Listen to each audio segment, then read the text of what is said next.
The sky is crying. Cannons and tears roll down the street.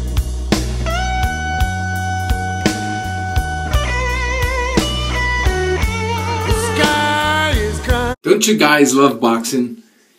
I mean, the fact that you can hit your opponent and prevent from getting hit from your opponent. And did y'all hear Guerrero's dad at the end of the fight? I thought you was gonna go toe to toe. He ran like a chicken. Frustration causes this sort of ludicrous opponents. It's the same thing that happened with Donaire and Rigondeaux, where Rigondeaux was just hitting and not being hit.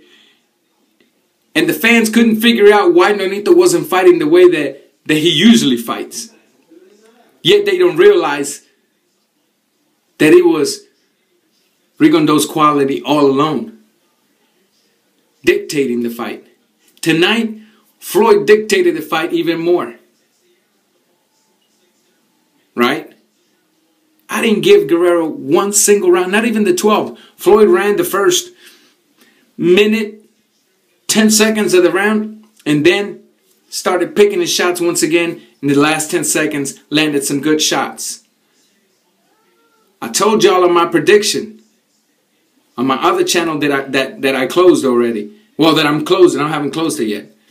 I told y'all, those of you that are being led by your emotions of seeing Robert Guerrero doing such a destruction to Berto, do not think for a second that he'll do the same thing to Floyd Mayweather.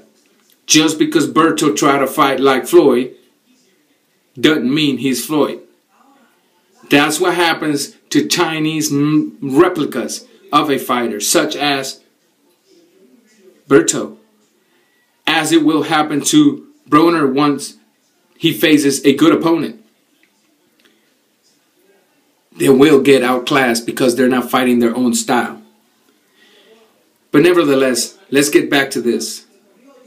The first couple of rounds, we saw a timid Floyd, not scared, just picking his shots, looking for the openings, finding ways to get in and start breaking his opponent little by little. And little by little, he started pressing the action to the point that he played with Robert Guerrero from like the fourth round on. He just basically made it a little playground for him. He was able to pick his shots, being very accurate, 60% of his shots. That's a really, really good percentage. He was able to pick his shots little by little,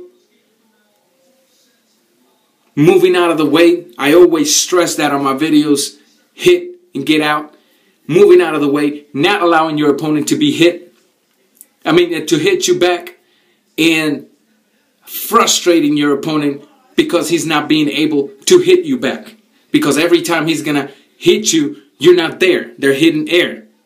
And that's the same thing that happened at Radio City Music Hall and tonight at the MGM.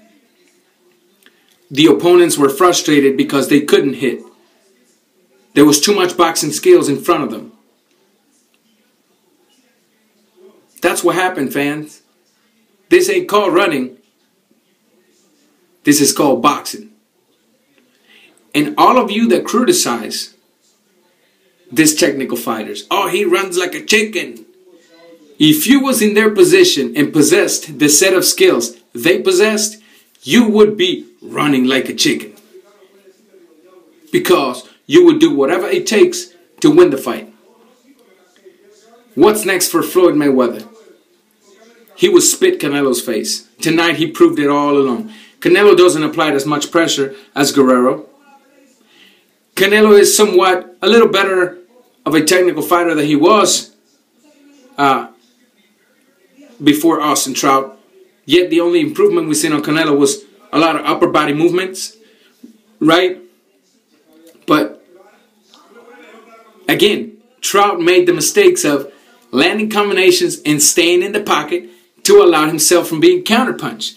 That's not the same thing Floyd gonna do. Floyd gonna hit you, bam, bam, and get the heck out of the way. Boxing, the sweet art of hitting and not being hit. Or science, whatever you want to call it.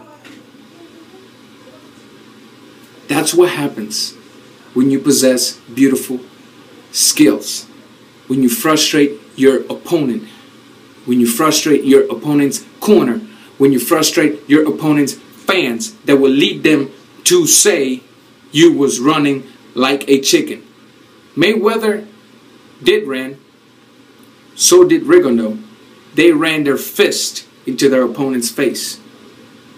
Drop your comments. Subscribe. I'm out.